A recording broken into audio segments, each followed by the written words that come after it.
Welcome to The Explainer. Today, we're diving into a fascinating academic comeback story. It's about a subject that was once at the absolute core of understanding the human mind, then was pretty much intentionally ignored for 50 years, only to come roaring back stronger than ever. Okay, so let's get right into it with the big question that really frames this whole thing. The very people who founded the field of psychology were deeply interested in a topic that their successors basically decided was unscientific. So what was it? And why on earth did they just drop it? All right, so let's set the scene. We're going back to the turn of the 20th century. This was a kind of golden age, a time when psychology's pioneers were fascinated by a huge part of being human, our religious and spiritual lives. But that golden age was followed by a long and very deliberate decline. What's so wild is that you can literally see the whole story right here on this one timeline. You've got the early boom with guys like William James, then nothing.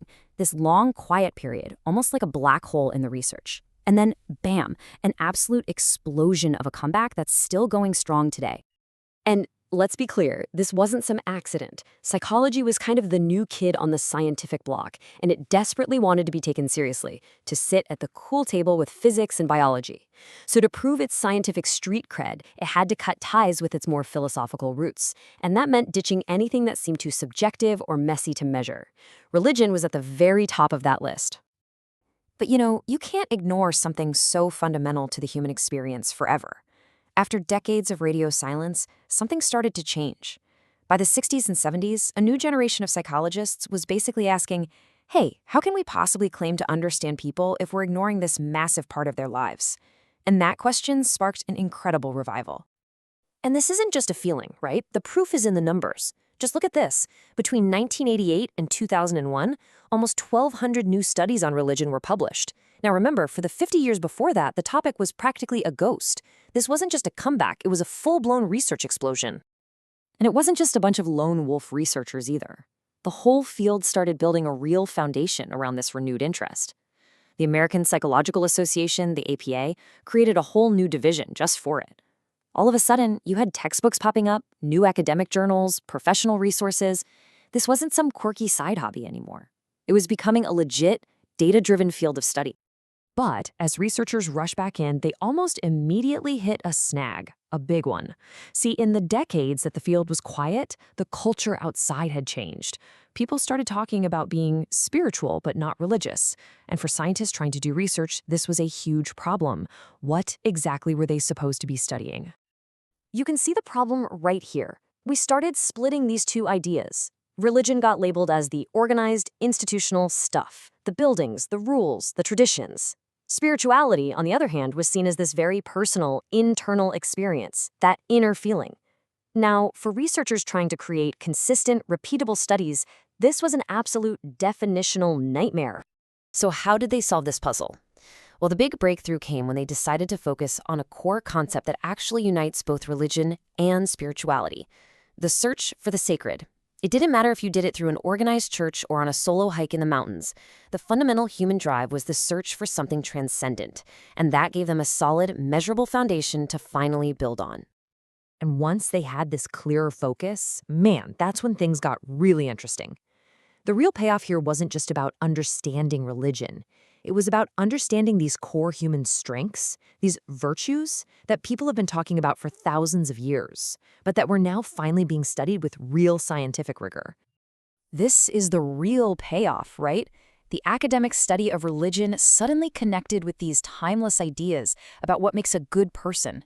Virtues like forgiveness, gratitude, humility, they weren't just theological concepts anymore. Now, psychology could actually study them as universal human strengths and measure the real-world impact they have on our happiness and well-being.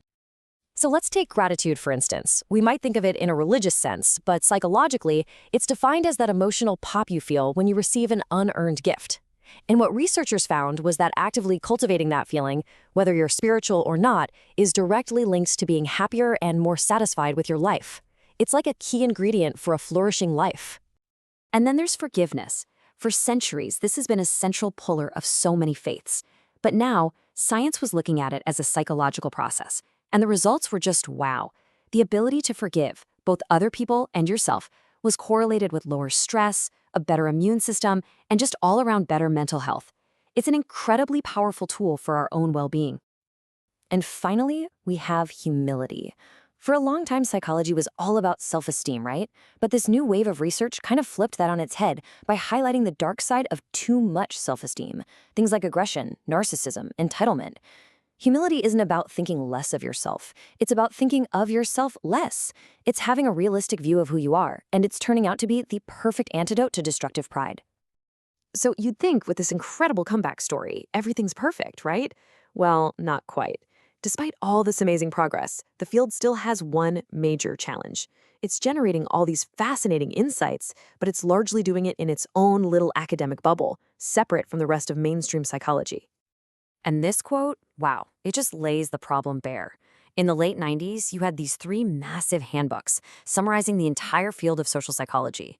We're talking over 3,000 pages of research, and in all of that, less than a single page talked about the influence of religion. It shows the comeback was real, for sure, but the rest of the psychology world hadn't quite gotten the memo yet. So what's the solution? Well, researchers are proposing something really cool, a totally new way of thinking. Basically, forget trying to explain something as complex as spirituality with just one science. Instead, let's look at it from every possible angle at the same time. What's happening in the brain during meditation? Is there a genetic piece to this puzzle? How does our culture shape what we believe? It's about combining all these levels, from biology to sociology, to finally see the whole complex picture. And that's what brings us right here to our final question. We've traced the incredible journey of a forgotten field that fought its way back to the cutting edge of science, but it leaves all of us with a much bigger question.